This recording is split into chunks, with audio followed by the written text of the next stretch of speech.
तपस्या और स्वाध्याय में लगे हुए विद्वानों में श्रेष्ठ मुनिवर नारद जी से पूछा। क्या पूछा? कोऽस्मिन् साम्प्रतं लोके गुणवान् कस्य वीर्यवान् धर्मज्ञश्च कृतज्ञश्च सत्यवाक्यो दृढ़व्रतः। वो पूछ रहे थे, हे नारद जी। कौन पूछ रहे हैं? वाल्मीकि जी नारद जी से अचानक। कैसे? वो तो बैठे हुए थे, नारद जी आ गए, प्रणाम किया तो अचानक पूछ बैठे थे, हे नारद जी, हे बोले, इस समय इस संसार में गुणवान, वीरवान, धर्मज्ञ, उपकार मानने वाला, सत्यवक्ता और धर्मप्रतिज्ञ कौन है? 5-6 गुण एक साथ बोल के पूछ रहे है ना। ये ज्ञानी या तपस्वी या महर्षि, उनके प्रश्न कभी सरल होते हैं, लेकिन सरल होते हुए भी ऐसे होते हैं जिनका उत्तर संपूर्णता से मिलना जटिल होता है। ठीक है। अगर वो ये कह देते कि कोई सुंदर बताओ तो काऊ का नाम ले देते, कोई कहते कि बलवान बताओ तो काऊ का नाम ले देते। उन्होंने 6 गुण एक साथ बोल दिए है ना। तो वीर्यवान, उपकार करने वाला, सत्य बोलने वाला, धर्मज्ञ और दृढ़, ऐसा कौन है ना। सदाचार से युक्त, समस्त प्राणियों का हित साधक, समस्त प्राणियों का हित साधक, विद्वान, सामर्थ्यशाली और एकमात्र प्रियदर्शन। अब सुंदरता की बात बाद में आए। एकमात्र प्रियदर्शन का मतलब जो सबसे ज्यादा सुंदर हो इस समय, ऐसा कौन है? सबसे ज्यादा एकमात्र प्रियदर्शन का मतलब है वर्तमान काल में जो मोस्ट ब्यूटीफुल वो। तो आगे और कह रहे हैं कि मन पर अधिकार रखने वाला, जिसका कंट्रोल हो पूरा, क्रोध को जीतने वाला है ना। गुणाकेश होता है क्रोध को जीतने वाला। कांतिमान है ना, बढ़िया हो, जैसे लगे जूस पी के रहता है। और किसी की भी निंदा नहीं करने वाला है ना। उदासीन, किसी की निंदा नहीं करने वाला कौन होता है? उदासीन, वो किसी की निंदा नहीं करता है। हम अपने सबरे चेला ने एक ज्ञान देंगे तो भैया निंदा ना करने का होगी, पर वो हमारे खाना में दूसरे कम लोग पत्ती देते। मैंने कहा हम ऐसा बना देंगे। महर्षि, मैं ये सुनना चाहता हूँ, इसके लिए मुझे बड़ी उत्सुकता है। आप ऐसे पुरुष को जानने में समर्थ है, तो आप मुझे बताइए कि इन तीनों लोकों में ऐसा कौन है?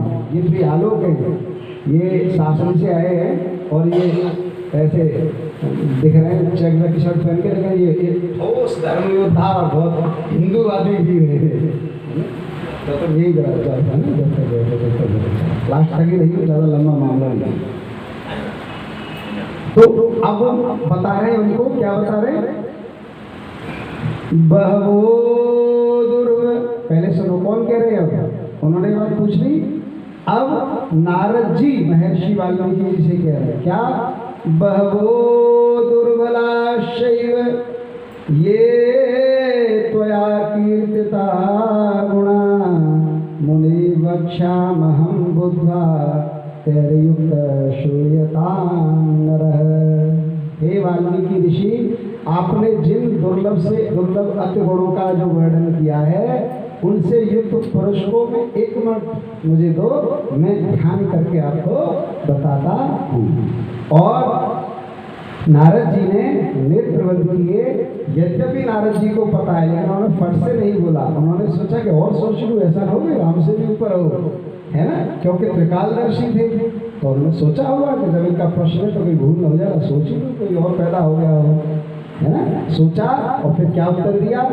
इक्ष्वाकु वंश प्रभवो रामो नाम जनैः श्रुतः नियतात्मा महावीरो बुद्धिमान धृतिमान वशी बुद्धिमान नीतिमान वाग्मी श्रीमान शत्रु निवर्हण विपुलांशो महाबाहु कम्बुग्रीवो महाहनु। जैसे गुणों का आपने प्रश्न किया है, इक्ष्वाकु के वंश में उत्पन्न हुए ऐसे पुरुष हैं जो लोगों में राम नाम से विख्यात हैं। वे ही मन को वशीभूत करने वाले हैं, वही महाबलवान हैं, वही कांतिवान हैं, वही धैर्यवान हैं, वही जितेंद्रिय हैं, वही बुद्धिमान है, वही नीतिज्ञ है, वही वक्ता है, वही शोभायमान है, वही समस्त शत्रुओं का संहार करने वाले हैं। और उनकी क्वालिटी बता रहे थे, उनके कंधे मोटे हैं, उनकी भुजाएं बड़ी हैं, उनकी ग्रीवा शंख सम है, उनकी ठोड़ी मासल है, उनकी छाती चौड़ी है, उनका धनुष बड़ा है, उनके गले की हड्डी जो जैसे हमारी तुम्हारी दिख रही है तो कह रहे हैं वो नहीं दिखती है। वे शत्रुओं का दमन करने वाले हैं, उनकी भुजाएं घुटनों तक लंबी हैं, उनका मस्तक अत्यंत सुंदर है, ललाट भव्य है और चाल मनोहर है। ऐसी बात बता रहे हैं। अब जाते समझ में आ रही है, सुपर्णखा चोमा है मर गई है ना, जब ऐसे होंगे तो सुपर्णखा का कोई रह जाएगी। ठीक है, तो इतने सुंदर भगवान हैं। और फिर कहते हैं धर्मज्ञ सत्य संधश्च प्रजानां च हिते रतः यशस्वी ज्ञान संपन्न शुचिर्वश्य समाधिमान। वे धर्म के ज्ञाता हैं, है ना, सत्य प्रतिज्ञ हैं तथा प्रजा के हित में सदैव लगे रहने वाले हैं। वे यशस्वी हैं, ज्ञानी हैं, पवित्र हैं, जितेंद्रिय हैं और अपने मन में कार्य में रखते हैं। तो जैसा उन्होंने पूछा था वैसा का वैसा सारा उन्होंने बता दिया। अब वो कह रहे हैं कि हे आचार्य, हे नारद जी, यदि वो ऐसे हैं तो क्या उनकी कोई बात आप हमें बता सकते हो? तो नारद जी ने वाल्मीकि जी को आश्रम में संक्षेप में पूरी रामायण सुना दी। और उस संक्षेप में पूरी रामायण को सुन करके फिर एक और लीला आएगी, वाल्मीकि जी ने रामायण का वर्णन किया है। ठीक है, पहले रामायण उन्होंने कैसे सुनी इसको समझिए, है ना। नारद जी ने वाल्मीकि जी को बताया कि इक्ष्वाकु वंश में राजा दशरथ राज करते थे और जब वो सारी पृथ्वी के राजा हो गए तो एक बार उनके मन में ये जिज्ञासा आलोक को बहुत रामायण आ गया। एक बार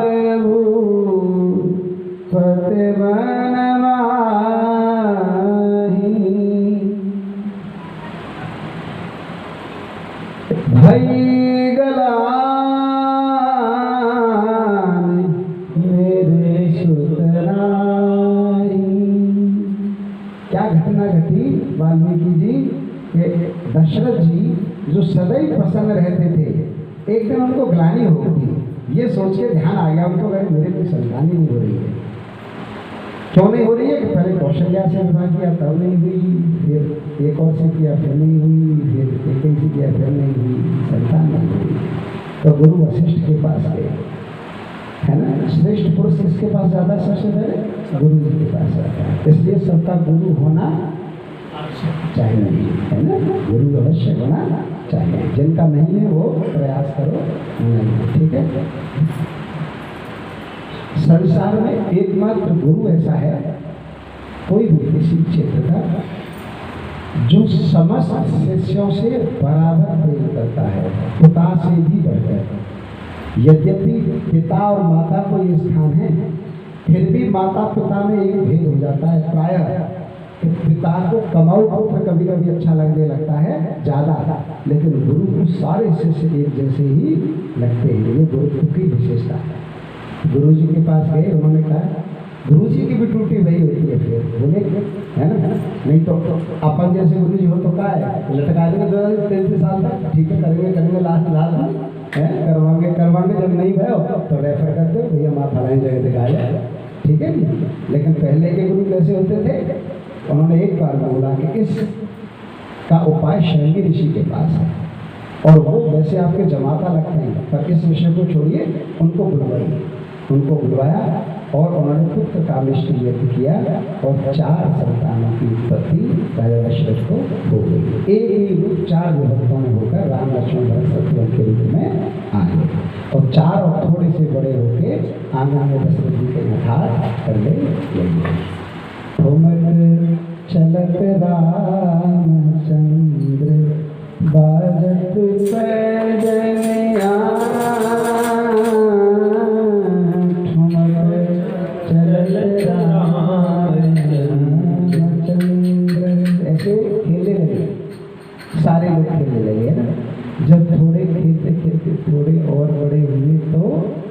जो नियम होता है गृहस्थ का, क्या खेलते खेलते खेलते के लिए थोड़ा सा कछुआ पढ़ने के लिए बहुत बहुत बर्तन तोड़ रहे हैं, तो भगवान को चारों भाइयों को कहाँ भेजा? मुनि के आश्रम। गुरु ग्रह पढ़न गए रघुराई, और अल्प काल सब वेदा पाई। थोड़े ही समय में सारा पढ़ पढ़ा के गुरु जी तो चक्कर रह गए कि बालक के पहला सवाल पूछूं, बताऊं, आगे के 4 पहले जाने है ना। लेकिन बाद में उन्हें ध्यान बीच बीच में आता था, क्योंकि वशिष्ठ जी को पूर्व काल में जब पुरोहिताई मिल रही थी तो उन्होंने कहा था कि देखो मुझे भगवत प्राप्ति करनी है ब्रह्मा जी से, है ना, और तो मुझे पुरोहिताई के चक्कर में बता दो की भाई पुरोहिताई में क्या रहेगा, मेरे लेवे देवे को रहेगा, वो जो राजा के हो वो जी हुजूरी करनी पड़ेगी, ऐसा ही होता है, जो जी हुजूरी वो करनी पड़ेगी, सही गलत में भी मुझे समझौता करना पड़ेगा, मतलब फक्कर रह के भगवान को प्राप्त करना चाहता हूँ। तो ब्रह्मा जी ने कहा था इसी कुल में जब राम नाम से आएंगे तब तुम्हें साक्षात तुम उनके साथ खेलोगे, तुम्हें प्राप्त करना चाहते। तो वो बीच बीच में वो बात ध्यान आ जाती थी, है ना। शिक्षा क्या मिली?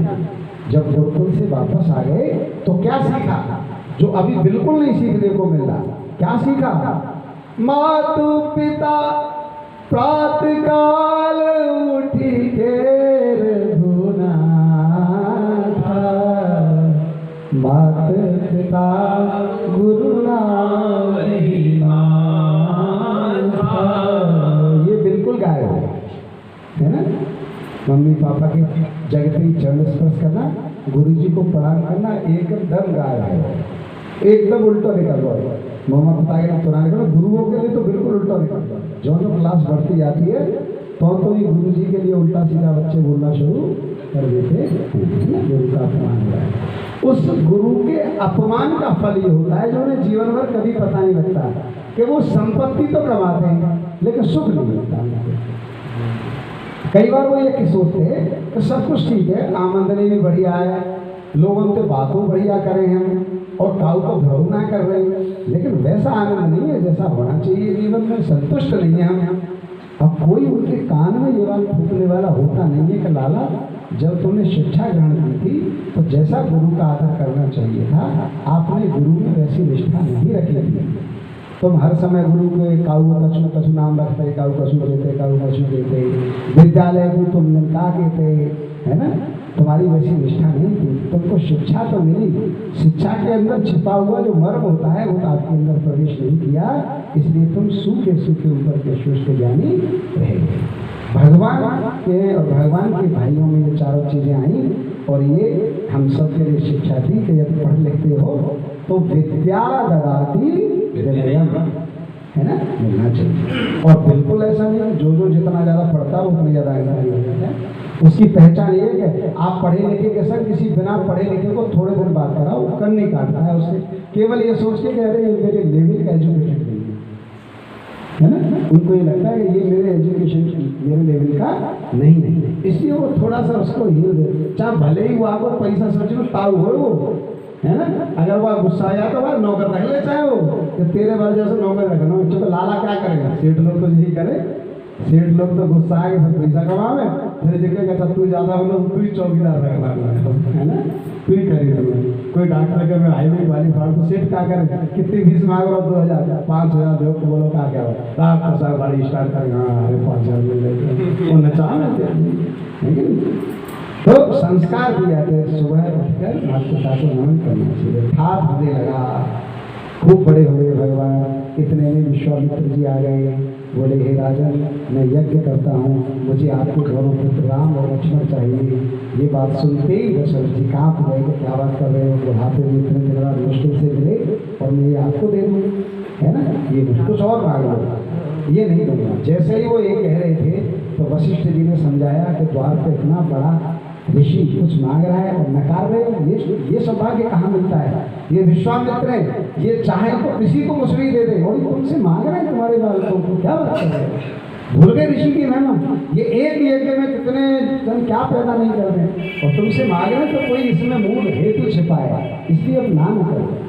बात भी सही है कि नहीं? अगर विश्वामित्र चाहते तो ऐसा भी बीज पैदा कर लेते अपने यज्ञ से कि राक्षसों को मारता, लेकिन भगवान से भगवान की इसलिए लीला हुई। आए दशरथ जी ने राम लक्ष्मण को बड़े दिल पर पत्थर रख के दे दिया, और जब राम लक्ष्मण चलने लगे तो भगवान ने पहला उद्धार अहिल्या का किया। पहला उद्धार अहिल्या का चढ़ रखकर उद्धार किया। ऐसे ही भगवान विश्वामित्र जगह जगह यज्ञ करते थे और भगवान बाहर धनुष बाण लेकर खड़ा रहते थे, है ना। वो भगवान है जो राजा की संतान है, उनके चू कहने वाला नहीं है, और वो जंगल में एक ऋषि की रक्षा कर रहे हैं, अपना जीवन दांव पे लगा के एक ऋषि की, जिससे कुछ नहीं मिलने वाला उनके राज्य को। राम का वैशिष्ट देखो, उनके राज्य को कुछ नहीं मिलने वाला है, क्योंकि उनकी राज्य की सीमा से अलग अलग दूर दूर तक था, लेकिन कर्तव्य का पालन देखो कि पिता ने और ये कह के बुलाया कि तुमको राक्षसों का नाश करना है, तो भूखे प्यासे दिन रात रहते हुए राक्षसों का वध कर रहे हैं। ऐसे ही वध करते करते करते करते कहाँ पहुँच गए? जनकपुर के पास। वहाँ से सूचना मिली कि जनकपुर में धनुष यज्ञ हो रहा है। महर्षि विश्वामित्र पर भी न्योता आया, राम लक्ष्मण को लेकर महर्षि विश्वामित्र पहुँचे, और जनक धनुष यज्ञ कैसा था कि जो इसको उठा देगा उससे सीता का विवाह करूंगा। क्यों था कि बचपन में सीता माँ उस धनुष को इधर से उधर ऐसे रखती रहती थी, और जब जनक जी उठाते थे तो उनसे वो उठता नहीं था, जबकि जनक जी विदेह थे, है ना, भारी ताकतवर थे और ब्रह्म ज्ञानी थे। जनक एकमात्र ऐसे गृहस्थी रहे जिनको ब्रह्म ऋषि की उपाधि मिली है ना, ब्रह्म ज्ञानी थे। तो वो कहते मैं नहीं उठा पाता, नहीं उठा लेती, तो कोई तो महिमा है, ये तो साधन करना तो है। तो जब ये उठा के नजर रख दी थी तो ऐसे से विवाह करूंगा जो इसको उठा लिया करेगा।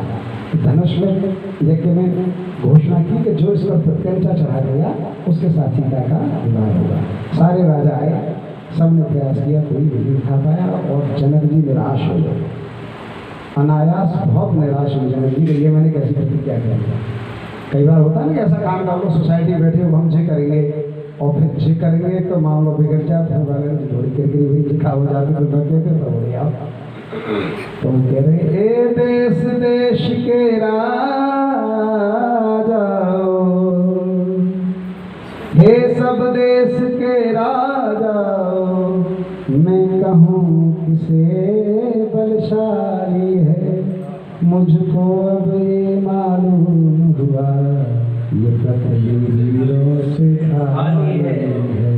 ऐसा विलाप करके कहने लगे। तभी लक्ष्मण खड़े हो गए, अरे राजा यार जो कहना है कायदा की बात करो, ये गैर कायदा वाली बात नहीं कि क्यों कि जहाँ रघुवंशी हो और वहाँ ये बात हो जाए, है ना। लक्ष्मण का स्वभाव तो पता ही है तुम, है लक्ष्मण का स्वभाव कैसे हो, कोई जो हाथ ऐसे डाले ऐसे करके चल डालते हैं ऐसे, तो इतनी देर तक लक्ष्मण तान देके पिस्टल लेखा लो क्या लेखा लो। राम जी गए यार कोई खुजाऊ तो सके भैया, है तू जैसे हाथ डाल में रेडी है जाए बात बात पर। लक्ष्मण जी ऐसे क्या बात कर रहे हो? फिर लक्ष्मण जी ने जनक जी को ये तुम्हारा धनुष है, तुम ऐसे धनुष मानते हो, ये धनुष लिए हमारे धनुषी आए हमारे लिए, और ऐसी धनुषी हमने बचपन में बहुत सारी धनुष तोड़ी फेंक लिए। अब सारे राजा देखे फिर ना सो बालक कितनी बड़ी बड़ी बात कर रहा है ना। अब राजा प्रसन्न हो रहे हैं, तो हमारी बेइज्जती कर रहे हो भाई, है ना। अब जाके बेइज्जती करिए, बड़ा मजा आ रहा है। लक्ष्मण बेइज्जती कर रहे हैं कि तुम जिस धनुष को धनुष कह रहे हो, हमारे यहाँ इसको धनुष थोड़ी कहते हैं, धनुषी आए। तो उनको राजा मजा नहीं रहे, आप जी बढ़िया बालक लो साहब, चार झिपटे थे राजा लगा किरकिरी हम बच्चे, क्योंकि हमारी बहुत किरकिरी हो रही थी। इतने में ही भगवान राम ने लक्ष्मण को इशारा किया, बैठो, और विश्वामित्र जी ने राम से कहा तो हे राम इनका शोक दूर करो, राजा का शोक दूर करो। तो भगवान ने विश्वामित्र जी की आज्ञा पाकर धनुष को उठाया, और उठाने वाले धनुष भगवान के हाथ से प्रत्यंचा चढ़ा तो वो टूट गया। टूटने से उसकी आवाज़ इतनी जोर तक हुई कि महेंद्रगिरी पर्वत तक उसकी आवाज़ पहुंची। यहाँ परशुराम जी थे, है ना। परशुराम जी क्या कर चुके थे पता है? परशुराम जी त्रेता से पहले 21 बार दुष्ट क्षत्रियों को, ये बात आदि है क्षत्रियों को कि सारे क्षत्रिय जो दुष्ट क्षत्रिय थे उनको विहीन करके महेंद्र पर्वत का आराम करते थे। वो श्रेष्ठ लोगों को दे देते थे, है ना। सही बात तो ये कि ब्राह्मणों को देते थे, तुम नहीं परेशान करोगे लोगों को, है ना, तो तुम राजा हो। ये पुरानी बात है, नहीं ना अब तो ब्राह्मणों आतंकवादी है ना। परशुराम बाबा परशुराम, लोग कहते दादा परशुराम, ये दादा परशुराम कहाँ से आ गए? है ना? ऐसा तो कोई नाम है नहीं शास्त्र में। दादा परशुराम लोग लगेगा, उनको लगता है इसमें कि हमारे कोई महाबली भगवान है दादा परशुराम। तो ये बात उचित अनुचित है थोड़ी सी, है ना? समाज के लिए, सनातन के लिए, हिंदुत्व के लिए ये सारी बात गलत है। कौन सी? वार्षिक महासभा, महेश्वरी महासभा, अग्रवाल युवा संगठन, क्षत्रिय महासभा, लोधी महासभा, वैश्य फलानी महासभा, अखिल भारतीय ब्राह्मण महासभा, ये सब विनाशकारी है सारी। ये कभी एक नहीं होने देंगे। हमने एक तो बार किया, बाकी वाला अपने 1500 के बैठे हैं आज तक 5-7 साल से, तो कोई सुनने को नहीं इस बात के लिए। अब हम ज़्यादा नहीं ना करें क्या सुनो तेरा भाटी सब लिखा देगा ना कोई, तू अपना का मतलब को है ना, तू अपना बगल काट। सच यही है, आप सब गवाह हैं। यदि ये चलेंगे तो सनातन हिंदुत्व एक नहीं होगा, यदि ये चलेंगे तो एक नहीं होगा, है ना? सबको मिलकर एक करिए, है ना? सनातनी सभा, हिंदुत्व सभा, सबको मिलकर एक करिए। ये अलग अलग चलेंगे तो कभी भी कुछ होने वाला नहीं है। आप किसी भी सभा में देख लीजिए, परशुराम मंदिर जी का उद्घाटन हुआ, उसमें 80% ब्राह्मणों में 20% बाकी जाती होंगी, तो क्या 80% ब्राह्मण है सब जगह। अभी वार्षिक का क्या हुआ है? आज ही हुआ है। अनिल प्रभु महाराज तो करके आए हुए, नहीं तो कछु ना छोड़े ना, पीछे वाले महाराज कछु ना छोड़े तो कछु क्या करें। हाँ, तो वहाँ में 80% यही होंगे, 20% कोई ना हो, जो कुछ है। हाँ, 90%। तो ये सब उचित है, ये एकदम अनुचित है। हम यहाँ से कह रहे हैं, और चाहे तो रिकॉर्ड कर लो या तो कर दो वायरल, 100% कर दे कोई आगे आवाज तो, कि यदि संस्थाएं जातिगत चलेगी तो हिंदुत्व एक नहीं हो सकता है। उसका गहन कारण है, आपकी समझ अभी नहीं आएगा, बहुत गहन कारण है। प्रतिष्ठा सूकरी विष्ठा, वेदांत का सूत्र है। इस संसार में आप कहते हैं ना, कई बार क्या कहते हैं कि आदमी सबसे ज्यादा दीवाना होता है माया का। ऐसा नहीं है, कुछ लोग कहते हैं आदमी उससे भी ज्यादा दीवाना होता है स्त्री का, कि कोई बहुत धनवान आदमी भी किसी स्त्री पर आसक्त हो जाए तो वो उस धन को छोड़ देगा, तो लुटा देगा, तो मेरी हो जाए, सब लुटा देगा। इससे भी ऊपर का एक शब्द है प्रतिष्ठा सूकरी विष्ठा। यदि उसकी इज्जत पे आ जाएगी तो सुंदर से सुंदर चीज को जहां से लगेगा मेरी तो घनघोर बेइज्जती हो रही है चारों तरफ से, तो वो किसी का भी कर जाए, कुछ भी कर देगा।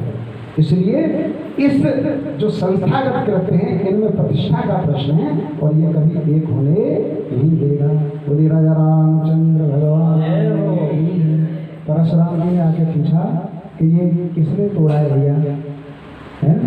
तो राजा कांप गए, सब लोग माँ के दबाव बढ़िया है। अब सब राजा अपना अपना नीचे निगाह डाल ली कि हमने सीधी देख ली तो कौन सी सामने देखने तो परशुराम जी से सब डरते थे, है ना?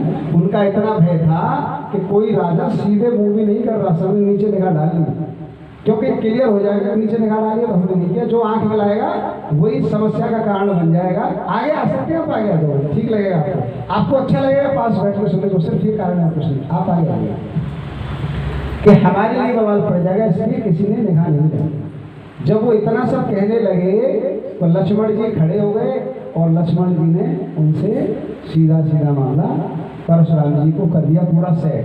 परशुराम जी को इतना उन्होंने लक्ष्मण जी ने सेट कर दिया कि परशुराम जी लक्ष्मण का वध करने के लिए उतारू हो गए। बालक में तेरे छोटा सा है, तेरे को मारना बेचारा, लेकिन तेरी जो बात है, तेरे जो आते हैं, ये तो मेरे को विवश कर रही है तुझे मारने पर, है ना? उन्होंने क्या बोला उनको? सिर्फ वही बात है बोली कि तुम ऐसे धनुष के लिए कितना रो रहे हो परशुराम जी, यार हमारे में अयोध्या आए ना, ऐसे 10-20 दे देंगे तुम्हें, है? और तुम्हारे हाथ में एक तुम्हारे लटक रहो, तुम्हें कितना मोह है धनुष के, बताओ। तुम स्वामी जी आदमी एक तुम्हारे लटक रहा है, उनके लटक रहा था पिता, तो बोले एक तुम्हारे लटक रहो, और तुम महर्षि मतलब महात्मा है कि तुम्हें दूसरों चाहिए, बढ़ो तुम्हें लालच है, और तुम्हें जब इतनी उत्साह आ रही है तो अयोध्या आइए इंद्र दे देंगे। मुझे तोड़वे ताड़वे का बात है, हम थोड़े करेंगे, आप तोड़ दो, किसने तोड़ा, कैसे तोड़ा, चढ़ा के उनको परशुराम जी को चढ़ा के खड़ा कर दिया। अरे परशुराम जी जब ज़्यादा क्रोध में आए तो भगवान राम आए हुए, तो भगवान राम मुस्कुराते हुए नाथ संबुधन भंजन हारा एक दास बिहारा। आपके किसी दास ने तोड़ा होगा प्रभु, और उनके नेत्रों से ऐसी प्रेम की धारा निकल रही थी कि परशुराम जी को लगाया ऊपर पर गुस्सा करने का मन नहीं कर रहा, है ना? फिर उन्होंने कहा कि हे प्रभु एक काम मत करो, मेरे को संदेह में समझ तो गया कि मेरे इस धनुष को लेना, जरा इस पर प्रफुल्लता चढ़ाना है ना। क्योंकि बताया था कि जो इस पर प्रफुल्लता चढ़ा देगा वो नारायण है। तो भगवान ने दिया और प्रफुल्लता चढ़ाई, एक बाण उतार दिया, तो बोले मेरा कल्याण मेरा समाधान। अब भगवान बोले कि तुमने परीक्षा तो ले ली हमारी, लेकिन अब इसको तो बाण चढ़ गया, इसको कहाँ छोड़े। तो बोले ऐसे है ना, महेंद्र जी पर्वत के पीछे छोड़ो और मैं तपस्या करने के लिए आप समाधि। भगवान का विवाह हुआ, तीनों चारों भैया का विवाह समय में हो गया। भगवान की वो परंपरा अब से 20-40 साल पहले तक थी क्या कि गांव में एक बार जाती थी भैया की, जब कोई एक और होता था होने लायक और वहाँ भी कोई लड़की होती थी तो एक और बहू, एक या दो बहू संग संग आ जाती। ये 30-40 साल तक परंपरा थी। मेरे पिता महाराज की जो शादी हुई तो मेरे पिता महाराज के जो दूसरे भाई थे उनकी भी शादी हो गई मेरी मौसी से, है ना, 50-60 साल। तो ऐसा पहले होता था। सब बारात आ गई, ठाठ होने लगा अयोध्या में जब ठाठ होने लगा तो दशरथ महाराज जब चारों तरफ से देखा सब बातें बढ़िया है तो राजा सब काम करने के साथ साथ श्रृंगार भी करते थे। जो श्रृंगार करते थे देखा बाल सफेद है ना। पहले बाल सफेद का मतलब क्या होता था कि बूढ़े हो गए, है ना। उस काल में जब जेनेटिक इफेक्ट्स नहीं थे, हार्मोनल इम्बैलेंस जब नहीं था, तब ये सीधा सा फिजिकल जो सिंड्रोम है वो सीधे से एक जैसे थे, जैसे शास्त्रों में लिखे, जैसे आयुर्वेद में लिख रहे हैं कि बूढ़ा ऐसा, जवान ऐसा, बच्चा ऐसा। तो पहले बाल सफेद होने का मतलब होता था कि बुढ़ापे की ओर जा रहे हैं। तो उन्होंने देखा तो उन्होंने राम को राज्य सौंपते थे। जब ये बात सारी अयोध्या को पता लगी तो सब लोग बहुत खुश हुए, क्योंकि राम के आचरण से पूरी अयोध्या बहुत प्रसन्न थी। आप समझिए, ये मैं आपको पूरी राम कथा वो सुना रहा हूँ जो वाल्मीकि जी को नारद जी उनके आश्रम में संक्षिप्त में सुना रहे हैं। ये लिख रहा है संक्षेप में वर्णन, तो संक्षेप में सुना रहे हैं। इसको सुनेंगे वाल्मीकि जी, फिर कैसे लिखेंगे ये कथा आगे आएगी, है ना। अभी वाल्मीकि जी नारद जी से सुन रहे हैं, है ना। वाल्मीकि जी सुन रहे हैं नारद जी से, और कैसे ये पूछने पर कैसा कौन पुरुष है जो सर्वश्रेष्ठ है, तो सर्वश्रेष्ठ क्यों है, कैसे है, इन प्रश्नों के उत्तर इस कथा के माध्यम से नारद जी वाल्मीकि जी को दे रहे हैं। उनका जब ठाठ होने लगा और बोला कि सुबह राम को राज्य देंगे, सारी प्रजा को बुलाया, क्या दे दिया जाए, तो सबने हमकारी भर दी, कहा दे दीजिए, क्योंकि राम से अच्छा राज्य तो कोई नहीं कर सकता। राम जन जन के प्रिय है, सारी अयोध्या में प्रसन्नता हो गई। जब ये प्रसन्नता की बात देवताओं पर पहुंची तो उन्होंने पूछा कि भगवान का कारण तो और भी है ना। भगवान किस हेतु से पैदा हुए कि राक्षसों का नाश भी तो करना है। यदि भगवान केवल अपने राज्य में तक सीमित रह गए तो जाकर जंगलों में दुष्टों का विनाश नहीं कर पाएंगे और कल्याणकारी राम नहीं बन पाएंगे। कई बार लोग कहते हैं कि देवताओं ने अपना स्वार्थ साधा, इतनी बात नहीं है। इसमें ये बात भी है कि देवता भी चाहते हैं कि लोग जाने कि राम क्या है, और राम को तभी जानेंगे जब राम उस महत्व कार्यों को करेंगे जिनके लिए अवतीर्ण हुए हैं, श्रेष्ठ कार्यों को करेंगे। क्योंकि राजकाज तो बहुत लोगों ने अच्छे चलाए, बहुत से राजाओं ने अच्छे राज्य चलाए, अम्बरीश इत्यादि ने ऐसे राज्य चलाए जिसका कोई, और इक्ष्वाकु ने बहुत अच्छा काम चलाया।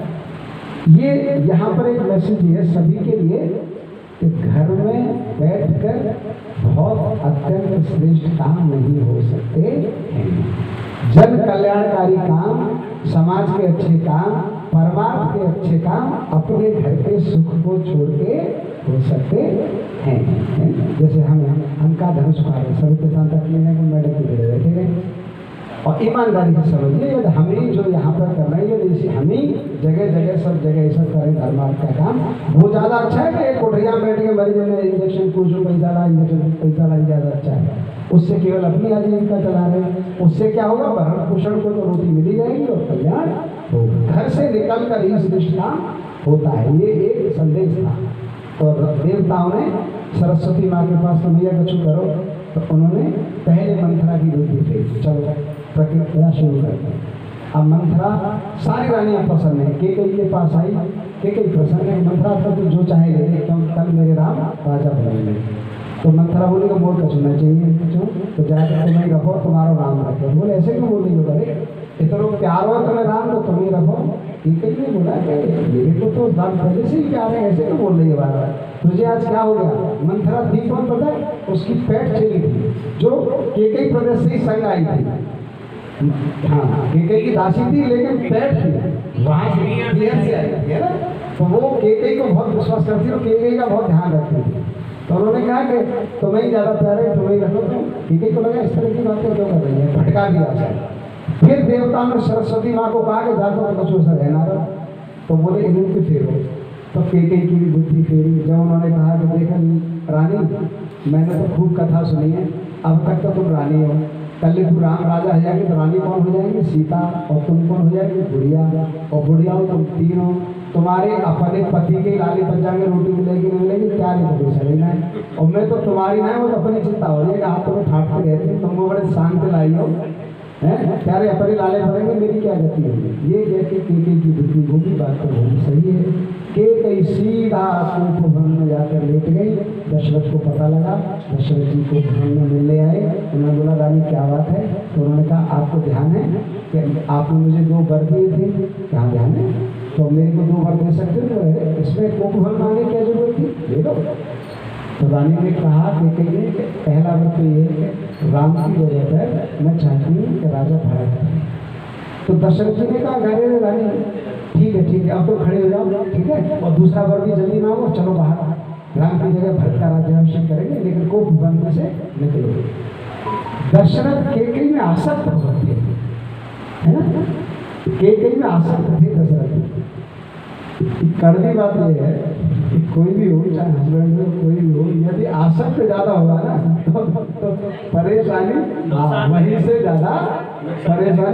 ज़्यादा होगी। उनको ये तक भी सहन नहीं हो रहा था कि केकई कोप भवन में, तो उन्होंने कोप भवन से निकलो, दूसरा जल्दी मांगो।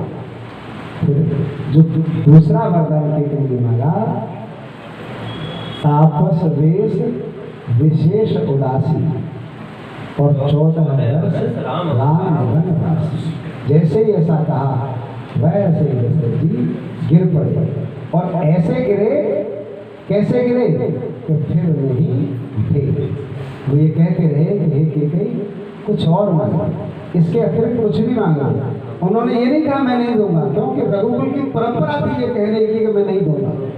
ये कह ही नहीं पाई, प्राण निकलने को है, कंठ रुद्रा है, अत्यंत कष्ट है, लेकिन दशरथ के मुंह से ये शब्द नहीं निकलना कि मैं नहीं दे पाऊंगा। जीवन भर उसका पालन किया है। इसलिए श्रेष्ठ पुरुष को चाहिए कि आचरित रहे, अच्छी बातें सीखे, क्योंकि ये गाली देने का अभ्यास होगा तो भागवत कथा करते हुए भी गाली देते बीच बीच में। इसलिए श्रेष्ठ विषय का पालन, अच्छी भाषा का प्रयोग करना चाहिए। तो क्या बार बार उनसे अनुनय विनय कर रहे हैं, कुछ और मांग लो, कुछ और मांग लो, केकई देना है तो दे दो, नहीं देना है तो दे दो। बात बाहर तक पहुँचने के महाराज गए थे, केकई जी वहाँ से निकल के नहीं आए, और एक आध जगह तो फैली, मंत्रणा जाके सब में बता दें कि महाराज लोग में लड़ाई हो रही है। तो बाकी लोग अंदर आके देखते सब सुबंत इत्यादि, वहाँ स्थिति बहुत खराब है। स्थिति ऐसी खराब है कि राम को पता लग गया कि पिता महाराज को और माता में कुछ विशेष बात हो रही है। तो राम आए, राम ने पूछा माता क्या हो गया, पिताजी जमीन पर क्यों पड़ेगा, ऐसा क्या हो गया। तो केकई बोली कुछ नहीं, मैंने इनसे अपने पहले के 2 वरदान मांगे। एक ये मांगा है कि तुम्हारी जगह पर मेरा बेटा भरत राज बने। तो राम बोले माँ ये तो बहुत अच्छा मांगा तुमने, भरत मुझे इतना प्रिय है, मुझे लगा भरत इस शासन को भरत ही कर सकता, मैं कर ही नहीं सकता। मैं खुद ही सोच रहा था कि मैं इस सवाल को कैसे संभालूंगा। तो फिर मैं इसमें क्या प्रॉब्लम, पिताजी हमको बुरा लगा कि बेटा मैंने दूसरा ये मांगा कि तुम 14 वर्ष वनवास चले जाओ और मुनियों का और साधुओं का वेश बनकर वस्त्र धारण करके उदासीन होते जाओ। ये सुनते ही तुम्हारे पिताजी नहीं पड़ेगा। तो राम बोले कि माता पिताजी की स्थिति तो मुझे नहीं पता, लेकिन तुमने मेरा तो कल्याण कर दिया। मैं तो सोच रहा था कि अवध का राजा बन के अवधपुरी में रह जाऊंगा। हे माता तूने बड़ी कृपा की कि इस राम को उतने बड़े वन का राजा बना दिया। देख भैया उसके फायदे सुन कि वहाँ मेरे को महर्षि से भेंट होगी, शुद्ध वायु मिलेगी, जमीन पर सोना मिलेगा, है ना, हरे हरे नए नए फल मिलेंगे, नदियों में स्नान मिलेगा, जगह जगह पे यज्ञ करने का संग मिलेगा, बड़े बड़े साधुओं का संग मिलेगा। भैया यही मनुष्य का धर्म है, इसलिए मेरा कल्याण कर दिया तुमने। अब ये बात सुन के और अयोध्या वासी और मंत्रा ये तो बिल्कुल नाराज ना हो। मंत्रा का काम खत्म, उसको जितना करना था उसने इतना कर दिया। भगवान राम ने पिताजी के चरण पर, पिताजी आज्ञा दीजिए मैं निकल जा रहा हूँ वन को। लक्ष्मण को पता लगा कि लक्ष्मण बोले मैं भी चलूँगा। उन्होंने कहा तुमको नहीं हुआ है? तो बोले कि मेरी माँ कहते तो उन्होंने कहा अगर माँ कहते तो लक्ष्मण की माँ ने बोला कि जब तुम पैदा हुए थे तभी मैंने तुमको राम को सौंप दिया था और शत्रुघ्न को भरत को सौंप दिया, तो जो राम है वही तुम्हारे पिता हैं, जैसा चाहे तुम कर लो। लक्ष्मण हो गई सारा। सीता को पता लगा तो सीता में अपनी पुतलिया बांध के कपड़े लेके आ गई। नहीं, पुतलिया बांध के गई, सीता उसी वेश में आई है ना, तो मैं भी आपके साथ जाऊंगा। उन्होंने ये धर्म बताया कि सीता मेरा वनवास है। कई बार पति नौकरी पे जाता है तब भी तो वापस आता है, लेकिन सीता ने कहा कि पति के साथ रहने में जो सुख है, पति की गति में जो मति है, वही एक स्त्री का धर्म है। जो पति की गति हो वही स्त्री की मति होनी चाहिए। मेरे माता पिता ने ये कह के सिखाया था, उनको बड़ा कलंक लगेगा। आप जहाँ जैसे रहेंगे मुझे परम सुख वही होगा। राम जी ने बताया कि तुम्हारे कोमल से चरण है ना, लाडली के चरण लगे कोमल माखन से भी प्यारे। तुम्हारे चरण इतने कोमल हैं और वहाँ इतने कांटे वाटे होंगे। सीता ने कहा नहीं, जहाँ आप हैं वही मेरा धर्म है। ये राजकाट मुझे काटेगा, ये तो दुगना आपको तो ये काटेगा, और इसकी मैंने कभी आकांक्षा नहीं की। राम वो कह रही है प्रभु ये तो मैं बचपन से जीती आई हूँ, है ना। जब आप नहीं थे तो क्या मेरा ऐसा सौभाग्य था? राजकाट तो मेरे पिता के नाम ही बहुत था। आप मुझे मिले तो मैं सौभाग्यवती हो गई, और मेरा सौभाग्य आपके चरणों में, जहाँ आपके चरण हैं मैं वहीं रहूँगी। राम इस बात को नहीं नकार पाए। गुरु वशिष्ठ आए, गुरु भी सीता माता के इसका खंडन नहीं कर पाए कि क्या स्त्री का सुख पति के चरण कमलों के फिर कहीं है गुरुवर? वशिष्ठ बोले नहीं, तो माता को दमन होने लगा। अब सीता माता ने बोला कि मैं भी उसी देश में जाऊंगी जिस देश में पति है। पति फकीर जाए और मैं रानी बंधन के कुंडल सोना, ये शोभा नहीं देता। अब ये जब वशिष्ठ ने सीता माता से ये सुना तो वशिष्ठ जी गिर पड़े। ब्रह्मज्ञानी महर्षि गिर पड़ा सीता माता की बात सुन के, ये आभूषण ये जीवन में मुझे कुछ नहीं चाहिए, मुझे भी एक कॉपी दो, मैं भी कॉपी में अपने पति की तरह ही जाऊँगा। अब तीनों वहाँ से निकलने लगे। सारी प्रजा को पता लग गई, सारी प्रजा भगवान को रोकने पर लग गई। मत जाओ मत जाओ श्री राम अयोध्या छोड़ के मत जाओ, हे राम अयोध्या छोड़ के मत जाओ। सब अनुनय विनय कर रहे हैं, लेकिन भगवान दृढ़ प्रत्यक्ष हैं। अभी भगवान के कैसे गुण बताए? दृढ़ प्रत्यक्ष हैं। तो जो भगवान ने एक बार ठान लिया वो ठान लिया, अब जाना है तो मतलब जाना है। सारी अयोध्या पीछे है, लेकिन भगवान किसी के रोके नहीं रुक रहे। तमसा नदी तक सारी अयोध्या साथ रही है। भगवान ने देखा ये तो कहाँ तक पीछा करेंगे। रात्रि में वहाँ विश्राम किया, और लक्ष्मण सीता को जब सब लोग सो गए तो कहा कि चुपचाप निकल जाओगे, ये प्रेमीजन हमको जाने नहीं देंगे। तो वहाँ उनको सोता हुआ छोड़ के भगवान आगे पहुँच गए। केवट से भेंट हुई है।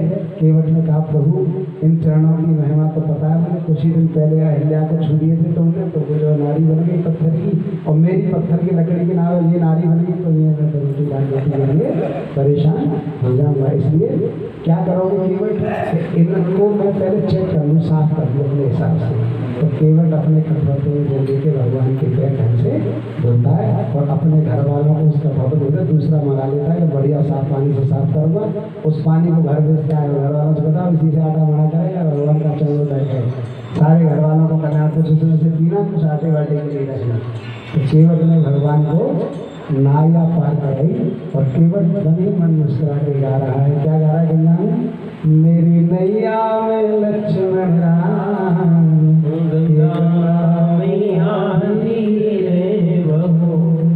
क्या कह रहा है कि कहीं हिल गए प्रभु तो ऐसा नहीं, अरे तो कैसा चल रही है? जब मेरी कार में जा रहे हैं तो कंफर्ट जोन में जाने चाहिए। तो भगवान को पार उतारा। अब भगवान कैसे है? जैसे योगी जी के साथ हुआ करते हैं ना। योगी जी का एक दृश्य है, मैं तक नहीं भुला उसको टीवी पे देख के। तो उन्होंने कोई यज्ञ किया, तो यज्ञ करने के बाद दक्षिणा अवश्यंभावी होती है ब्राह्मण के लिए, है ना, यज्ञ कराने वाले को।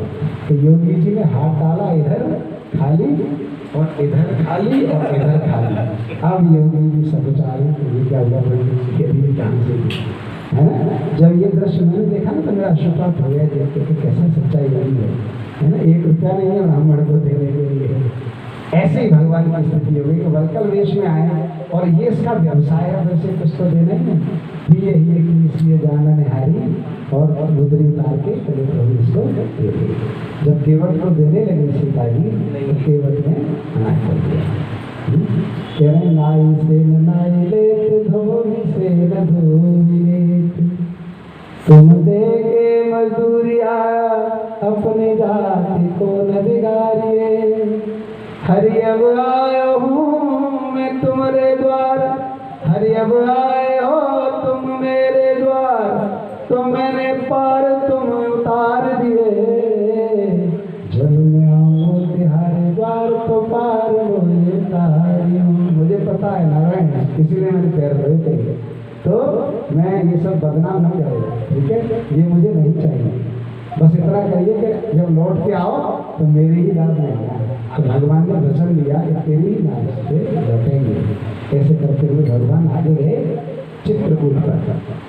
जब 11 चित्रकूट भगवान नहीं 11 वर्ष तक इधर चित्रकूट भगवान पहुंचे और उधर भरत जी वापस आए हैं।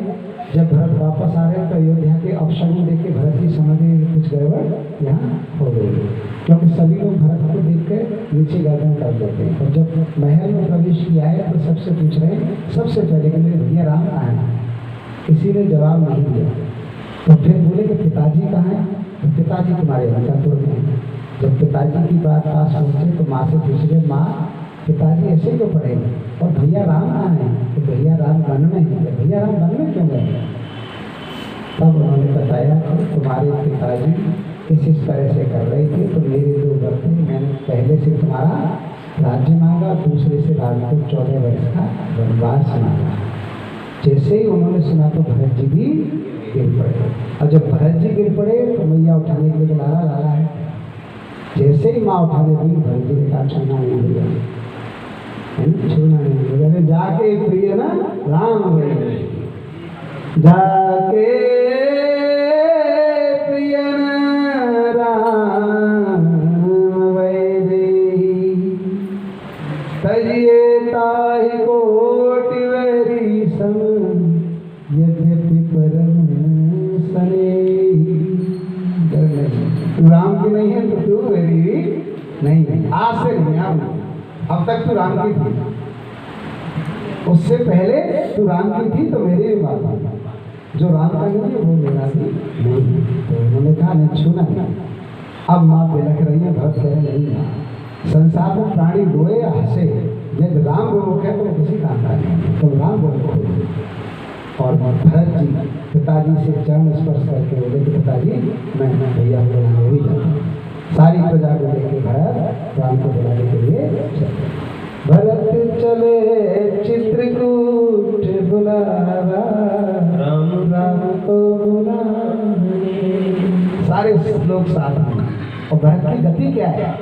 भरत बीच बीच में रास्ते को देखते जाते हैं और नंगे पैर के खड़ा मुंह उतारते हैं, और बीच में देखते जाते हैं और दबा दबा के पैर देते। ओहो मेरे भाई कांटों से गया है, प्रभु ये कांटों से गए है ना। ये देखते देखते नंगे पैर महसूस करते करते जा रहे हैं। और निषाद राज के पास जाके मेरे भाई किस कुटी में सोए थे? इस कुटी में सोए थे। भरत इस कुटी को देख के बहुत हो रहे इसमें सोए भैया। और वहाँ प्रणाम किया, निषाद राज को प्रणाम किया। निषाद से बोले कि मैं तो तुम्हें गले लगाने लायक भी नहीं, तुम तो राम के मित्र हो, राम तुम्हें गले लगाते हो, मेरी वजह से राम की ये दशा, मैं तो किसी लेवल में नहीं उनके साथ भैया, पर तुम मुझे फिर भी अपने साथ रखे हो, बड़ी कृपा है। निषाद भी वहाँ से भगवान को बुलाने के लिए चित्रकूट गई। चित्रकूट जब भगवान से मिलन हुआ है उनका तो बहुत तार्किक प्रश्न, बहुत शास्त्रार्थ हुआ है, जिसमें राम विजयी हो गए हैं, है ना। राम ने सबको समझा दिया है कि भाई मेरा जाना उचित नहीं है। और मोटी मोटी बात राम ने कह दी है कि क्या तुम चाहते हो कि पिता का अपयश हो? पुत्र कोई भी हो, चाहे पुत्र ब्रह्मर्षि ही क्यों न हो, चाहे पुत्र परमात्मा ही क्यों न हो, यदि पिता उसका है, उस रूप में आया है, तो उसका प्रथम दायित्व पिता के स्वाभिमान की रक्षा करना। और रघुकुल ही सदा लाला बात बिगड़ जाएगी, है ना। तेरे थोड़े से सुन के लिए भरत जी मान गए और बोले कि यदि तू नहीं मानना तो ये मेरी चरण खड़ा हूँ, मेरे नाम से ही राज्य करियो। और उसी को लेकर भरत जी आ गए, है ना। राम भक्त ले चला रे राम की निशान। भगवान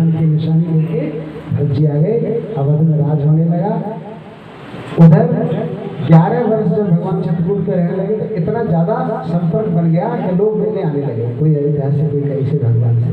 और भगवान ने सोचा कि वन में रहने का कोई आनंद नहीं आ रहा है, तो भगवान वहाँ से पंचवटी की ओर बढ़ गए। पंचवटी पर सुंदर पर्णकुटी बनाई। अब वहाँ एक दिन तीनों भाई बैठे थे, तो राम लक्ष्मण मैया के साथ तीनों लोग बैठे थे। सूर्पणखा मैडम प्रेजेंट हो गई। सूर्पणखा मैडम राम को देखते कि हाय इतना सुंदर आदमी, एकदम जो है आ गई और बोली राम से कि आप मोटे सीधा, कोई भूमिका नहीं है। ये प्रसंग इसमें आएगा अगर हम वहाँ तक पहुँच गए रामायण में, ये आगे आएगा वाल्मीकि में। उसने कोई भूमिका नहीं की है, सीधा श्लोक है कि सूर्पणखा ने आते ही बोला है कि आप कौन हो, बड़े सुंदर पुरुष हो, तुम बहुत सुंदर हो, मैं बहुत सुंदर, और तुम मुझसे ब्याह कर लो, सीधा बिना भूमिका। तो भगवान राम ने ऊपर नीचे देखा, अरे देवी उधर लक्ष्मण देख रहे जी ब्याह कर ले राम। तो लक्ष्मण मजा ले रहे, कहा ठीक है, बड़ा एक पत्नी व्रत बने, आज फंस गए है ना।